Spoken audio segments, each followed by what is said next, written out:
Noise.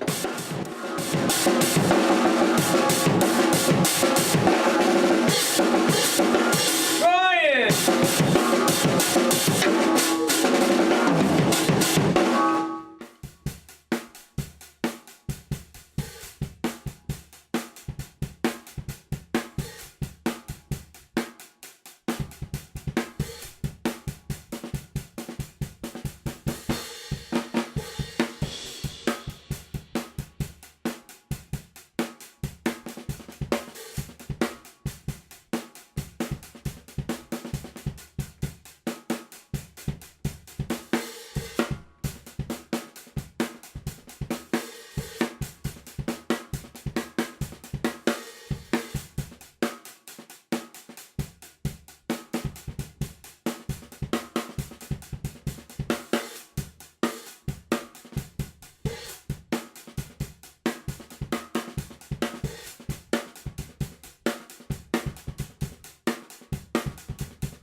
Well, hello everybody, and welcome to episode 3 of Noise from Ryan's Basement. I am, as always and forever, Ryan, and with me this week is... David Liston. David Liston is a drummer. He's in several projects. Go ahead and, tell everybody what you've been up to. Cool. Well, I'm a full-time musician, so that means I do a lot of stuff that's under that umbrella.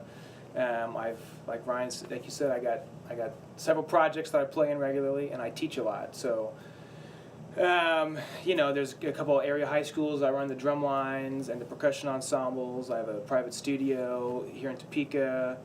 I've got a after-school, middle school thing I do. I got a preschool class that I teach once a week. And then some of the groups I'm in locally are Smith and Liston, Recycled Vinyl, Marking the Sharks, City Ramblers.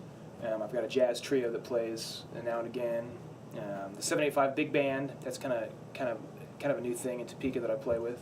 Cool. And then anybody who calls me, I'll just take it. Mm-hmm. Especially if they wave that green stuff in your face. You're like, yeah. Yes. Yeah. I Right. will come play with you. Definitely. Well, awesome. Do you have anything that you're currently plugging the most? I know you've done a lot with Marking the Sharks lately. You just played New Year's, wasn't it? Yeah, my event band, Recycled Vinyl, okay. just played. We're doing a lot of promotion this spring. That's like a corporate wedding event thing, and so we'll do some club dates here and there. To promote, but we're really pushing that a lot right now, especially with when you're in a working band like that, wedding season is approaching and the spring is approaching, so you start kind of amping up for that sort of thing. And then likewise during the winter months when Smith and Liston isn't gigging very much, we're writing some music or kicking around some ideas and just kind of looking off further into the future. So those are kind of the two elements I'm existing in right now. Yeah. What do you think is your, do you have any favorites? I know you have a little bit of a routine, but do you have any stuff where you're like, yeah, I'm excited to go do this? Oh, man, this isn't just me being nice to all my groups, but every gig has a different appeal that I think for me, to work a lot, you need to be able to do a lot of different things: the teaching, the playing, the writing, the research. If you're hooked up with a university or something, so I just try to focus on okay, it's a country date. What's my job here, and how do I do that really well? Well, don't get in the way. Rock steady time. There are certain elements like that you try to focus on. So I think that's kind of what comes into play for me when I'm getting excited for a gig or something. Yeah. This is the part where I'm going to ask him to play some stuff, and we're going to set up in a different place, so we'll just dream sequence.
Well, I did my job as a timekeeper on that take, and I kept the time constant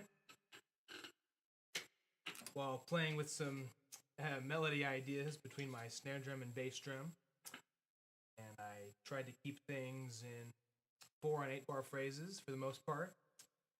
Occasionally, letting my phrase fall over the bar line so that maybe the feeling of 1 wasn't actually on 1. It might have been like on 3 or 4 of that first measure of the next phrase. And when you do that, you just have to know that you're still in a 4 or an 8 bar phrase, but that you're not really telling everyone where the real 1 is. You're just sort of letting it happen and floating past it, but you're still within the context of the phrasing. So yeah, that was that. Steve Jordan, Keith Carlock, those kind of guys play like that. I take a lot of things from them. Musically. So there you go. There's a take. Well, welcome back. That was incredible. Flasher.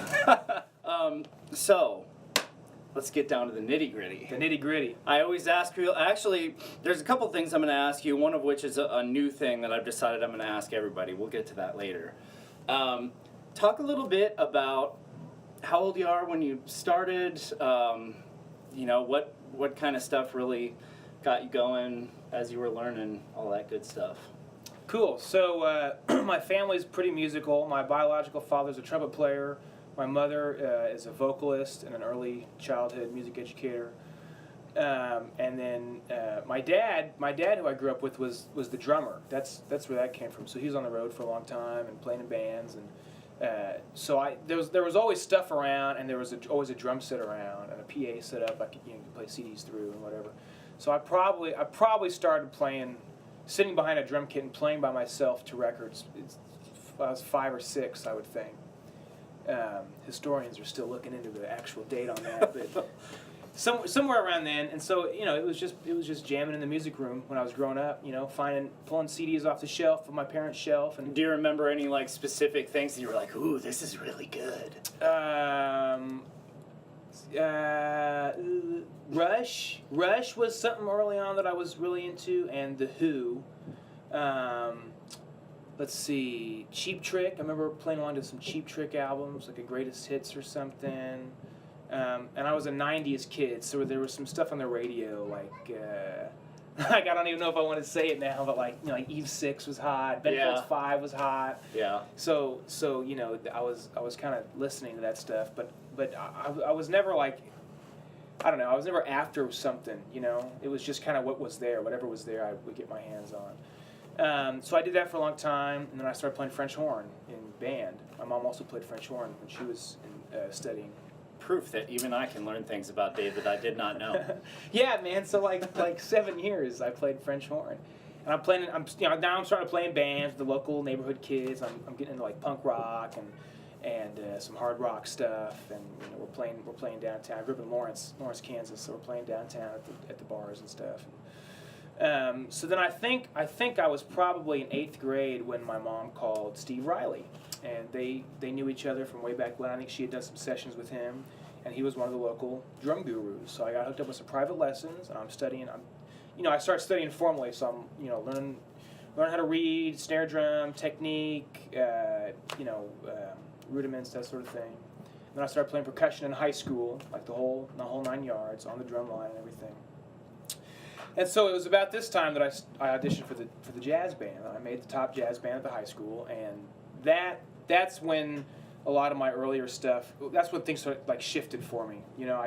I found guys. I started getting into like who are these drummers that I've been listening to, and what else do they do, and so I started finding guys like Steve Gadd and Vinnie Colaiuta. Elvin Jones. So it's sort of shifting from like this rock and roll upbringing to jazz and some fusion stuff and Latin music. I got really turned on by like Arturo Sandoval and the Big Fat Band, that sort of stuff. So again, it was just like whatever was it. YouTube was happening, man. All you YouTube subscribers, man. I remember when this was like brand new, and so you'd like go home after school, and it was just like, okay, man, pick a name, and start digging into all these guys. Keith Carlock and oh, I can actually see what Keith Moon's doing now, man. Wow, that's wild. So then that pushed me to go study at college. I studied at Washburn with Tom Morgan. Got my performance degree there, and so then it was just like anything goes. I'm studying the orchestral guys, and I'm getting into the bebop players. You're looking at then you start really getting into the big hitters like Tony Williams and I think I said Elvin already, and Philly Joe Jones and Papa Joe, and then it's just like whoever I get my hands on. Who was your first, like, not even a good band, but the first time you got together with a group of people and went and played in a band? Living Roadkill. Nice. Yeah. How old were you? I was, let's see, I was in 6th grade. Nice. So I was in 6th grade, and the bass player and the guitar player were in 4th grade. They were 2 years under me, but they lived down the street. Yeah. And it was like, Walter, the guitar player, came over one day and was like, "Hey man, I hear you playing drums sometimes. Like, you want to jam? Yeah, okay." And he's playing like the Cramps and the Ramones and the White Stripes, and I'm like, "What is this?" Like it was a totally different world. And then Nick Blessing down the street got a bass for Christmas one year, and it was like, boom, we had a band. Yeah. So we're playing the elementary school fun festivals, and we get into the Replay Lounge and the Jackpot, and next thing you know, the Gourmet Mushroom X. Oh my God! If anybody knows that band, like, call me now. We're opening up for them at Liberty Hall, and like, so that's what I did when I was young. And then some of the projects in high school. The Atomic Blues was a high school band I was in. We cut a demo. We had an EP we did. And then once I got into college, it was like, okay, I want to be in these creative environments, but I also want to make a living out of doing this. So then it was, you start playing the jams in town, and I got a gig I think my first gig in town, my first steady gig was a jam session. Oh, it used to be College Hill Tavern, and every Wednesday night, man, you're just playing with everybody who walks in the door, every cat who walks in, and sometimes it was country, sometimes it was just blues, sometimes it was rocking in the free world, for 6.5 minutes, and occasionally 12.5 minutes. Yeah, right, and then but it was always like if I could pick up a jazz date, if I could go play in like a trio or a quartet, that always really turned me on because you didn't necessarily need like amplifiers and a PA. You could just kind of go set up. So the jazz thing really started hitting me in college, I think. One, at a university, it's like classical and jazz mostly. You don't study like rock and roll. You don't study the blues. You got to do that on your own time. So the jazz was just there, and I had to get better at playing in a big band. I had to get better at reading. I had to be able to play in a combo. I'd be able to think different ways, think on my feet. So that's when I dug into all that. Cool.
Okay, so this is a new question that I've decided I'm going to ask everybody. As I posted on Facebook, for those of you who follow us on Facebook, I talked a little bit this week about the reason I started doing this show, to give a platform, especially to more local musicians. We're going to branch out a little bit, but I want to ask people if there were some things that you think could be different about our local scene that would, foster a stronger music scene. What do you think needs to happen in our area? From a musician's perspective or from an audience perspective? Both. Okay. It's tricky here because tricky. The audiences that you find that are naturally built into the clubs or the bars tend to want just what they want. They just want to hear some classic rock, or they just want to hear some blues. So there's already, and I hate to put it so negatively, but there's already an underappreciation for just the arts in general, I think. Now it's out there, it's there in our area, but it's not. There aren't enough people walking down the street, like on Kansas Avenue, going, great, where can I hear the local bands tonight? Even if they are a cover band, or even if they are a top 40 band, it's like the live music. There's not a driving force behind wanting to listen to live music. So I think that's where it starts. But I also think that musicians need to take a bigger responsibility in making the shows happen. That audience isn't going to be built because one day people wake up and are hit by a lightning bolt and they realize, I need to fulfill my life with art and listen to live music and go to the mall van and do all this. That's not going to happen. So I think people the musicians need to spend more, more time, more energy on building that audience and creating an environment that is good for cover bands and good for creative original bands and everything in between. I think that's where it starts, is the musicians making the scene happen, and it will have to grow from that. It's not going to grow from the outside in. You've got to start somewhere. And so there are pockets of musicians in town. Some guys like to do this thing, some guys like to do this thing. Some guys are just kind of weekend warriors. They got a 9 to 5. Some guys are trying to do this all the time, and that's tricky. You've got to pull from different places for that. But I think if the musicians had a different approach, maybe a different mindset even in the area. So from a musician standpoint, what do you wish was better about the area? Well, the venue thing, we were chatting before we started rolling about there's only a handful of venues, and I think musicians need to take a bigger advantage of those venues. There are some places like the Celtic Fox, man, you can call them up and just book a show. There's no booking agent you're having to deal with. There's no middleman. You call them up, and unless you are completely unknown, they're going to try to get you a spot there. The Booby Trap's the same way, man. I used to play there in high school. You just play there every other month, man. You could just book a show there. So there's a venue. So take advantage of that, and then figure out a way to make the show enticing to people who might not just be out perusing the live music venues on a Friday night. And this is an issue that I know we've run into, and that I know other people have run into. I've talked to people who say that they were making the same money, 20 years ago as what musicians are making in the area now. Do you think that the money will follow a good show, or do you think that there needs to be a little more upfront? Like some kind of guarantee, like to get good bands in? Yeah. Do you think local venues are going to pay for bands who are worth paying for, I guess? Well, I think that goes back to the audience. I think if the audience wants this kind of a band, and that band that the club knows that band is going to bring more people in and make more money for the club, then of course they're going to be more willing to pay you up front. I think people need to get over the when you're talking about shows, and maybe it's creative music, or maybe you play some covers, but you have your own sound that you're identifying with. I think musicians need to get a little bit over the fact that you might not be making a lot of money tonight if you're trying to build this band, or if you're trying to build this scene or something. And that's more on you to get people out there who are willing to pay money to see you. Mm-hmm. I know what you mean. Like you're a working musician, so you book at a number of smaller clubs and bars all over the region, and you expect to make a certain amount every night, and that's okay. But I think there are too many people who are willing to work for next to nothing, who aren't aren't the best musicians around, and the clubs are going to pay for something like that, especially if that's what the audience wants to hear, over your band that rehearses 4 times a week and has a whole set of original music. You know what I mean? Mm-hmm. So I think you need to sort of like, I think you need to pick your battles on that as a musician, whether you're doing this for the income or whether you're doing it for the fun of it or whatever. Yeah. Does that answer some of that? Yeah. I just, like I said, I just want to get some perspective from the people we have on the show, because a lot of the people that we're going to talk to are people who play in the area, and Right. there's been a lot of talk that I've seen during the 10 or so years that I've lived here about people who just want to dog the city and say, well, Topeka sucks, well, this sucks, that sucks, rather than actively try to figure out how they can make it better. No, I think you nailed it, man, because I think that's part of the problem is that the guys who aren't making $1,000 a night at the Celtic Fox get butthurt about it, and I think that's a negative attitude to have. There are opportunities here that no one's really taking advantage of. I play bar dates here and there because it's just some extra money in my pocket, and it means that the band is playing more. If you want to make some serious money, you got to go up a few notches. Do the event thing, do the corporate thing. You sell yourself a little bit, sell out a little bit if you want to call it that. If you have 15 original songs that you've been bleeding over and sweating over, and the band is just rehearsing 4 times a week for this thing, then you need to sweat that much on building a scene and building a show and promoting it and getting people out there, finding incentives for people to get out there and see the art. I think you have to take that approach. There's not really a lot of middle ground out here, but it's not a Topeka thing. It's just a music thing, man. Also, it's 2017. Like, things aren't going to be the same in general than they were in 1976. It's just not like that. Yeah, for sure.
Great. Well, thank you, everybody. Again, this has been David Liston.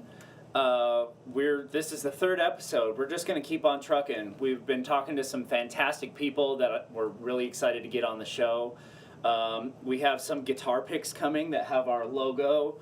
You guys will all notice that I've upgraded the set a little bit. That's something that we want to keep doing to just make the content that much better to watch. And eventually those little picks will be available. Eventually, if this thing gets big enough, maybe we'll do some shirts.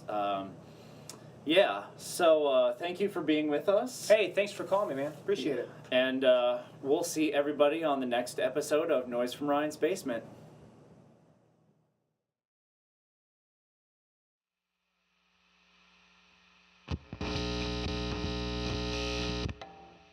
Thank you.